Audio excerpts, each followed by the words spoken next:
Telugu Desam party జాతీయ ప్రధాన కార్యదర్శి శ్రీ నారా లోకేష్ గారికి జన్మదిన శుభాకాంక్షలు. భూమా అఖిలప్రియ, మాజీ మంత్రి ఆళ్లగడ్డ. ప్రస్తుతం మనతో పాటు ఉండవల్లి శ్రీదేవి గారు ఉన్నారు, ఎమ్మెల్యే గారు. ఓ మేడం, ఫస్ట్ ఆఫ్ ఆల్ నమస్తే.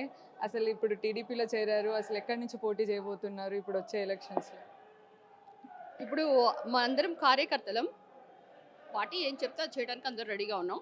ఎక్కడి నుంచి పోటీ చేయాలి, ఏం చేయాలి అనేది చంద్రబాబు నాయుడు గారి ఆదేశాల ప్రకారం మేము నడుచుకుంటాం. అయితే ఏంటంటే అందరి కార్యకర్తల మనోభావాలు మాత్రం ఒకటే. ఎందుకంటే మీ అందరూ తెలుసు, ఆంధ్రప్రదేశ్లో ప్రతి కార్యకర్త మీద ఏ విధంగా నరకయాతన చూపిస్తున్నారు.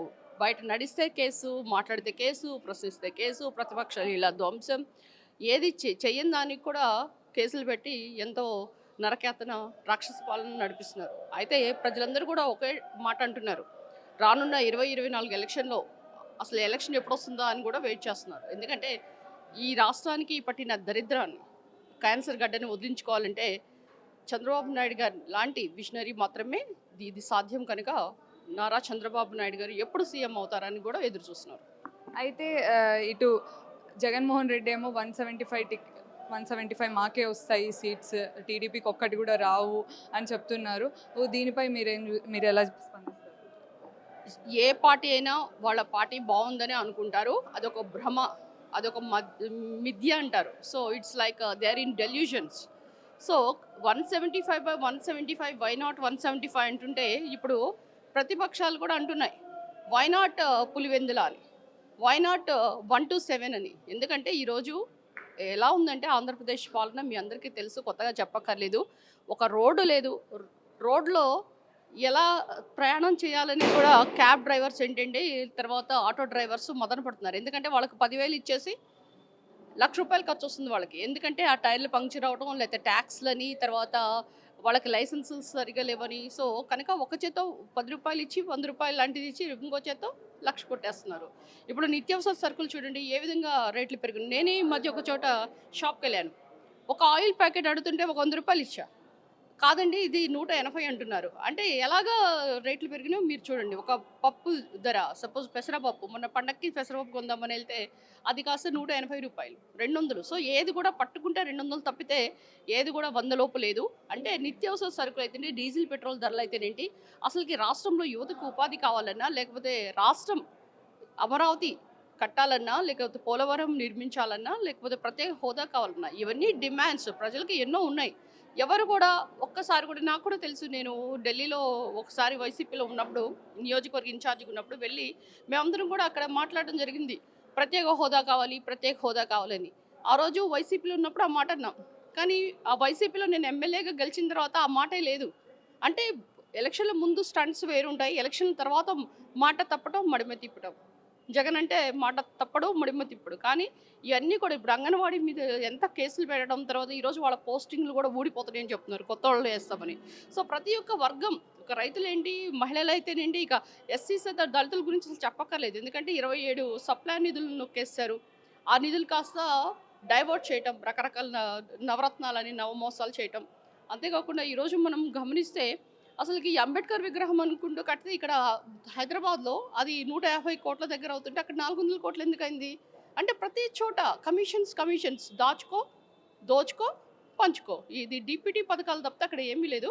అదే ఈ విధంగా పాలన చూస్తున్నారు అందరూ. ఏంటంటే ఒక ఛాన్స్ అని ప్రజలందరూ కూడా జగన్ గారు అడిగితే ఏదో రాజన్న రాజ్యాన్ని తెస్తాను, ఏదో అసలుకి మీకు మీ బిడ్డగా నన్ను యాక్సెప్ట్ చేయండి, మీకు అసలు ఎంత అద్భుతాలు సృష్టిస్తానంటే, రాజన్న రాజ్యం ఏటో చూడలేదు కదా, రామరాజ్యం ఏటో చూడలేదు. జగన్ రాజ్యం ఎలా ఉంటుందని చూస్తే ఈ జగన్ రాజ్యంలో రాజారెడ్డి రాజ్యాంగం ఉంది కనుక అంబేద్కర్ రాజ్యాంగం లేదు. మాలాంటి ఎమ్మెల్యేస్నే ఈరోజు మీరు గమనిస్తే ఎమ్మెల్యేస్కి, ఎస్సీ ఎమ్మెల్యేస్కి అసలు సీట్లు ఎక్కడైనా ఉన్నాయమ్మా?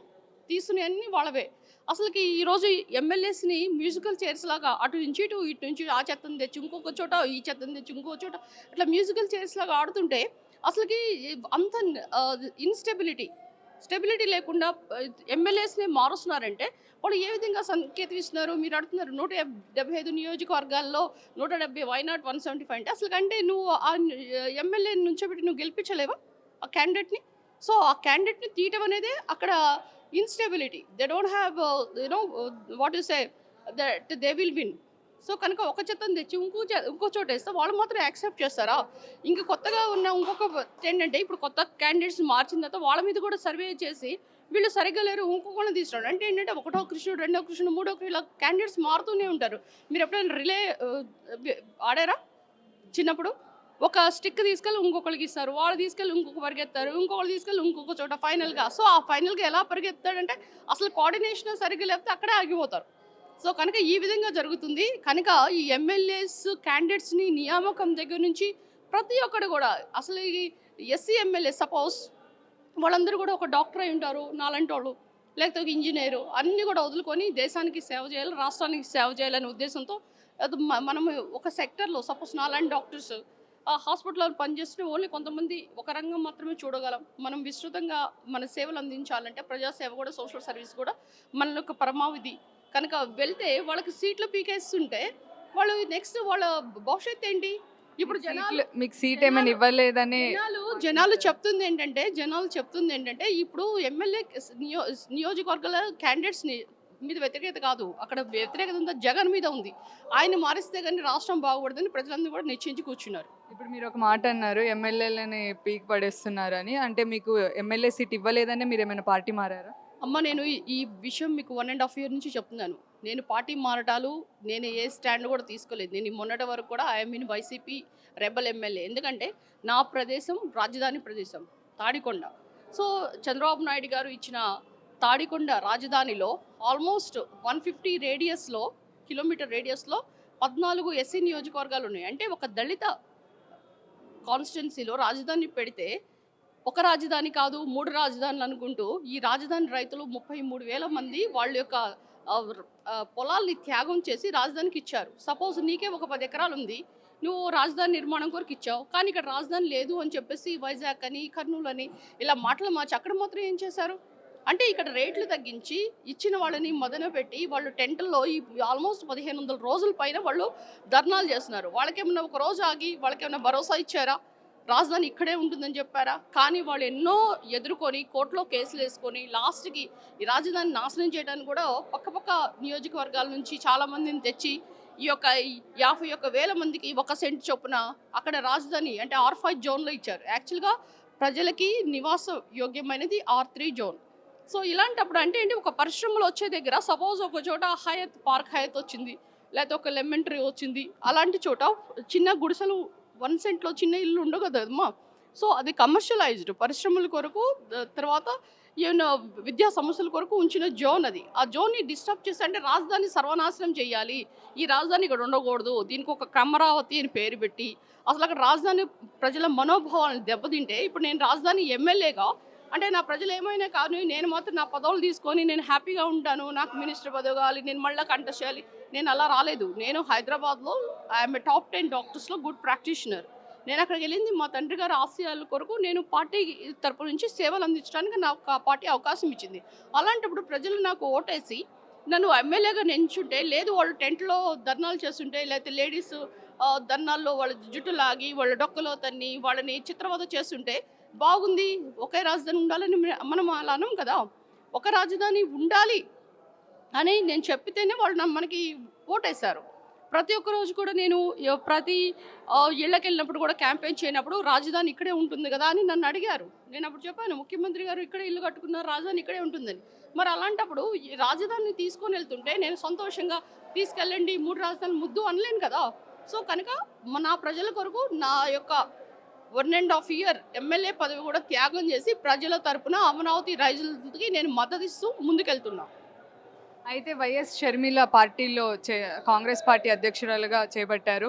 సో దాన్ని ఎలా చూస్తారంటే ఏదేమైనా వైసీపీకి కానీ టీడీపీకి కానీ మైనస్ అంటే ఓట్లు చీల్చే అవకాశాలు ఏమైనా ఉన్నాయా?